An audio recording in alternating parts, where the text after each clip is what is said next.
Demon slayers एक ऐसा anime जहाँ डीमंस होते हैं, डीमन स्लेयर्स होते हैं एंड हाशिराज होते हैं। हाशिराज अपनी लाइफ को दाव पे लगा के डीमन से लड़ते हैं और लोगों को बचाते हैं। जहाँ सारे हाशिराज किसी न किसी ब्रीदिंग स्टाइल का मास्टर होता है, जैसे कि flame, mist, wind, sound, stone और बहुत सारे। लेकिन इनमें से जो सबसे पावरफुल और सबसे पहला ब्रीदिंग स्टाइल वो है सन ब्रीदिंग, जिसके यूजर्स है योरिची एंड तांजीरो। लेकिन क्या तुमने कभी ये सोचा है कि क्या होता अगर डीमन स्लेयर में एक और ब्रीदिंग स्टाइल एग्जिस्ट करता, और अगर वो एग्जिस्ट करता तो वो कौन सा ब्रीदिंग स्टाइल होता, उसका यूजर कौन होता और उसकी ओरिजिन स्टोरी क्या होती? आज की इस वीडियो में मैं तुम्हें इसी के बारे में बताने वाला हूँ, तो हाँ, कोई भी पार्ट स्किप मत करना। सो चलो वीडियो को स्टार्ट करते हैं बिना किसी देरी के।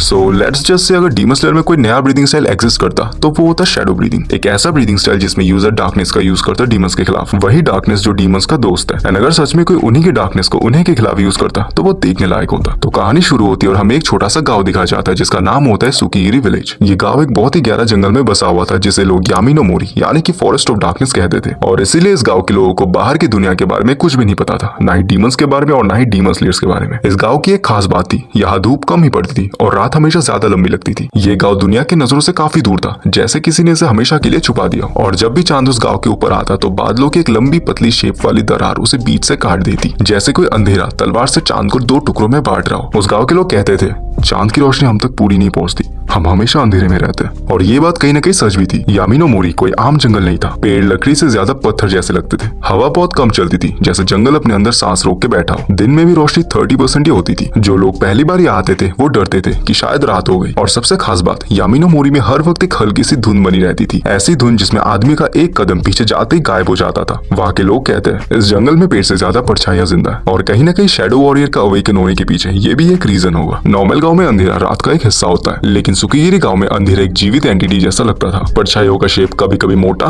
कभी पतला हो जाता, कभी पेड़ की परछाइयां जमीन से अलग लगती। और सबसे अजीब बात, रात में किसी के साथ एक एक्स्ट्रा परछाई चलती हुई दिखती। गांव के बुजुर्ग बच्चों को हमेशा एक वार्निंग देते थे। वो कहते थे रात को अपनी परछाई कभी मत गिनना, तुम सोचोगे एक है पर तुम्हें दो दिखेगी। अब ये सब भले ही दुनिया को अजीब लगे, लेकिन सुकीगिरी के लोगों के लिए ये सब आम बात थी, इसीलिए कोई शिकायत नहीं करता था। लोग इसके साथ जीते थे। सुकीगिरी गांव के बारे में लोगों के बीच एक पुरानी कहानी चलती थी। कई सदियों पहले एक डीमन यहाँ से गुजरा था जिसके पास एक नीचरिन ब्लेड थी। उसका नाम कोई नहीं जानता, इवन वो तो ये भी नहीं जानते कि वो एक डीमन था। पर उसके बारे में एक ही चीज उन्हें पता था कि वो चांद को दो हिस्सों में काट कर गया। इस बात का असलियत कोई नहीं जानता, पर उस दिन से उस गाँव में एक अजीब सा कर्ज आ गया। उस दिन के बाद से वहाँ चांद की रोशनी पूरी नहीं आ पाती, चांद आधा रहता और आधा रोशनी और आधा अंधेरे में जीता। इस गांव का एक श्राप था कि इस गांव में एक ऐसा बच्चा पैदा होगा जिसके आसपास परछाइयां बिहेव करेगी। और गांव के लोगों का मानना था कि ये गांव के लिए खतरा है। गांव के लोग उसे कहते चाइल्ड ऑफ शैडोज। उनका मानना था कि अगर बच्चा पैदा हो गया तो समय आने पर उसके अंदर अंधेरे की ताकत जाग जाएगी, जो गाँव के लिए सिर्फ और सिर्फ विनाश होगा। लेकिन उन्हें ये नहीं पता कि जिस अंधेरे को वो रोकने की कोशिश करे वो आने ही वाला है। रेंजिरो अराशी और उनकी वाइफ आइको अराशी उसी गाँव में रहने वाले एक निवासी होते हैं। रेंजिरो अराशी एक लंबे, स्ट्रॉन्ग पर बहुत ही कम बोलने वाले इंसान होते हैं। और वहीं पे दूसरी तरफ उनकी वाइफ आइको अराशी बहुत ही सिंपल, सुकून देने वाली औरत होती है। उनका नेचर सॉफ्ट था, उनके फेस में हमेशा एक शांति रहती थी। आइको अराशी को मेडिसिनल हर्ब्स का नॉलेज था। गांव के लोग कहते थे आइको खुद एक चलती फिरते रोशनी है। रेंजिरो और आइको एक दूसरे से काफी ऑपोजिट थे, जैसे कि रोशनी और अंधेरा, लेकिन एक परफेक्ट पेयर। और उन्हीं के घर में एक बच्चा पैदा होने वाला था, एक ऐसा बच्चा जिसका इंतजार पूरा गाँव कर रहा था। कोई नहीं जानता था, पर एक अनदेखा डर सबके बीच था। लोगों के मन में बस एक ही चीज गूंजती रहती थी, अगर शैडो चाइल्ड पैदा हुआ तो अंधेरा और भी गहरा होगा।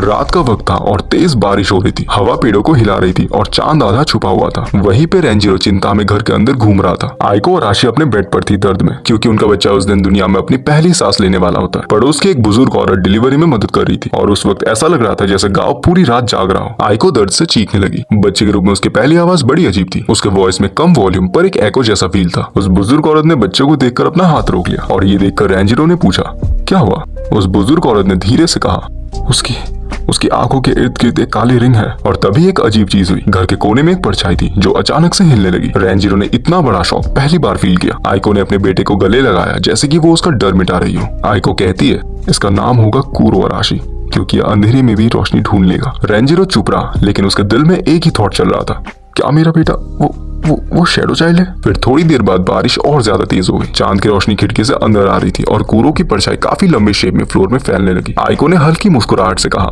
चिंता मत करो, ये सिर्फ एक बच्चा है, अंधेरा इसके साथ पैदा हुआ है, लेकिन ये उसका दुश्मन नहीं है। अगली सुबह गाँव के लोग कुरो को देखने आए। गाँव के बच्चों के अंदर क्यूरियोसिटी था और बुजुर्गों के अंदर कॉशन। वो देखना चाहते थे कि क्या वाकई में कुरो वो शैडो चाइल्ड है। सभी ने कुरो की आंखें देखी और देखते ही सभी हैरान हो गए। उन्होंने देखा कि उसके आंखों में हल्का सा एक डार्क रिंग है जो उनके लिए थोड़ा अजीब था, लेकिन सबसे ज्यादा अजीब ये था कि उसकी परछाई नॉर्मल से 2 इंच ज्यादा लंबी थी और ये देखती वो श्योर हो गई कि शैडो चाइल्ड पैदा हो गया एंड वो एक दूसरे से बोलने लगे।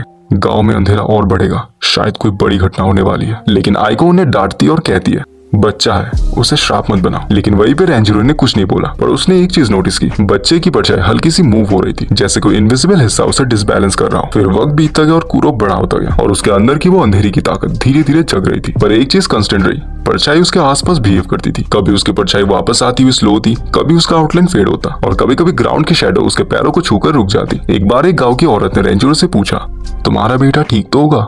उसके आसपास अजीब सा हवा का बहाव रहता है। रेंजरो ने इसके जवाब में सिर्फ इतना कहा, हम उसे संभाल लेंगे। आइको ने कुरो को कभी डरने नहीं दिया, क्योंकि वो हमेशा से चाहती थी कि अगर उसका बेटा वाकई में शैडो चाइल्ड है तो वो अपनी शक्तियों से लोगों की मदद करे। जब कुरो रात में रोता तो आइको उसे संभालती और कहती, बेटा अंधेरा तुम्हें खाने नहीं आती, वो तुम्हें बचाती है। और ये बात कुरो के दिमाग में ऐसे बैठ गई कि वो धीरे धीरे अंधेरे को प्यार करने लगा। हर रात को वो खिड़की के पास बैठकर चांद को देखता और उसके मन में हमेशा एक ही थॉट आता, चांद भी तो अकेला रहता है। गांव के लोग कुरो को ओपनली एक्सेप्ट तो करते हैं, जैसे कि सब कुछ नॉर्मल है, कुरो भी बाकी बच्चों जैसा है, वो शैडो चाइल्ड नहीं है। लेकिन फिर भी कहीं न कहीं उनके अंदर एक छुपा हुआ डर था। जब भी यामिनो मोरी में एबनॉर्मल शैडो मूवमेंट्स होते हैं, लोग एक दूसरे से कहते हैं शैडो चाइल्ड के इमोशन स्ट्रॉन्ग हो रहे हैं, क्योंकि सुकीगिरी में एक पुरानी बिलीफ थी कि शैडो चाइल्ड के साथ गांव का अंधेरा जुड़ा है। अगर बच्चा रोएगा तो अंधेरा डेंजरस होगा और अगर बच्चा खुश होगा तो गांव सेफ होगा। इसीलिए गांव के लोग चाहते थे कुरो हमेशा स्टेबल रहे ताकि गांव सेफ रहे। जब कुरो 4 से 5 साल का हो जाता है, तभी एक रात वो ऐसे घर के बाहर खड़ा था। चांद ने अपनी रोशनी फैल रखी थी, हवा के झोंके बिल्कुल धीमे से आ रही थी और उसके आसपास का माहौल पूरा सुनसान पड़ गया था। ऐसा लग रहा था जैसे नेचर उससे कुछ कहना चाह रहा है। और तभी कुरो ने पहली बार देखा, उसकी परछाई उसकी मूवमेंट से ऑपोजिट मूव कर रही थी। एंड वो देखते सबसे पहले तो वो थोड़ा सा डरा और धीमी आवाज में बोला, तुम कौन हो? और उसके ये कहने के तुरंत ही जो धीमी हवा चल रही थी रुक गई एंड ठीक उसके पीछे जंगल से एक हल्की झाड़ की आवाज आई। एंड उस मोमेंट में वो डर तो गया था, लेकिन वो पीछे नहीं हटा। तभी उसकी परछाई रुक गई और स्लोली उसके पैरों के पास आकर मर्ज हो गई। एंड उस पल कुरो ने कुछ ऐसा कहा जो उसकी लाइफ चेंज करने वाली थी, मैं अकेला नहीं हूँ, है ना? वेल, आज के लिए बस इतना ही। बाकी आगे की स्टोरी में अगले पार्ट में कवर करूंगा, जहां अगले पार्ट में हम देखेंगे कि शैडो चाइल्ड के जागने के बाद गांव पे इस पे क्या असर पड़ेगा और क्या कुरो की लाइफ इतनी आसान होगी। तो हाँ, आने वाले पार्ट्स और भी ज्यादा इंटरेस्टिंग होने वाले, तो चैनल को सब्सक्राइब कर देना और वीडियो पसंद आए तो वीडियो को लाइक भी कर देना। बाकी मैं मिलता हूँ तुमसे किसी और एक वीडियो में, तब तक के लिए बाय बाय।